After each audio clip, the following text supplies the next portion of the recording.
AP మాజీ CM Jaganmohan రెడ్డిపై అసభ్యకరమైన పోస్టులు పెట్టిన వారిపై చర్యలు తీసుకోవాలంటూ కాంగ్రెస్ శ్రేణులు గుంటూరు పట్టాభిపురం పోలీస్ స్టేషన్లో ఫిర్యాదు చేశారు. ఇక కూటమి ప్రభుత్వం అధికారంలోకి రాగానే వైఎస్ఆర్సీపీ సోషల్ మీడియా గొంతు నొక్కేందుకు ప్రయత్నాలు చేస్తుందని మాజీ మంత్రి అంబటి రాంబాబు ఫైర్ అయ్యారు. గత 10 రోజులుగా పెద్ద ఎత్తున అరెస్టులు, రిమాండ్లకు పంపుతున్నారని మండిపడ్డారు. వైఎస్ జగన్పై నారా లోకేష్ ట్విట్టర్లో పోస్టులు పెడితే ఎందుకు చర్యలు తీసుకోలేదంటూ ప్రశ్నించారు అంబటి రాంబాబు. ఈరోజు వైఎస్ఆర్ కాంగ్రెస్ పార్టీ జిల్లా అధ్యక్షుడిగా నా దృష్టికి వచ్చినటువంటి కొన్ని అంశాలను కంప్లైంట్ చేసే నిమిత్తం నేనున్న పరిధిలోని పట్టాపురం పోలీస్ స్టేషన్ 5 కంప్లైంట్లు ఇవ్వడం జరిగింది. పార్టీ పరంగా మేము అందరం కార్పొరేటర్లు, ఇన్ఛార్జీలు, వైఎస్ఆర్ కాంగ్రెస్ పార్టీ ప్రధాన నాయకులు, కార్యకర్తలు పెద్ద ఎత్తున ఈ రోజు నుంచి పట్టాపురంలో 5 కంప్లైంట్లు ఇవ్వం. దీని ప్రధాన ఉద్దేశం ఏమిటి, దీని నేపథ్యం ఏమిటి అంటే మీ అందరికీ తెలుసు.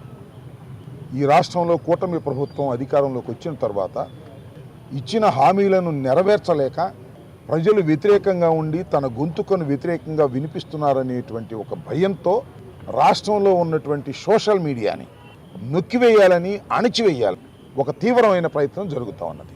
ఉన్న మీడియాని వాళ్ళు ఏ విధంగా అయినా కంట్రోల్ చేసుకోవచ్చు. సోషల్ మీడియాని మాత్రం సెల్ ఫోన్ చేతిలో ఉంటుంది కాబట్టి ఎవరైనా పోస్ట్ పెట్టచ్చు. అలాంటి వారిని భయభ్రాంతులకు గురి చేయాలి అనేటువంటి ఒక దురుద్దేశంతో గత సుమారుగా ఒక 10 రోజుల నుంచి పెద్ద ఎత్తున అరెస్టులు జరుగుతూ ఉన్నాయి. రిమాండ్కి పంపుతా ఉన్నారు. కొన్ని సందర్భాల్లో పట్టుకొచ్చి రాత్రిపూట 4-5 రోజులు వారి కస్టడీలో పెట్టుకొని చిత్రహింసలకు గురి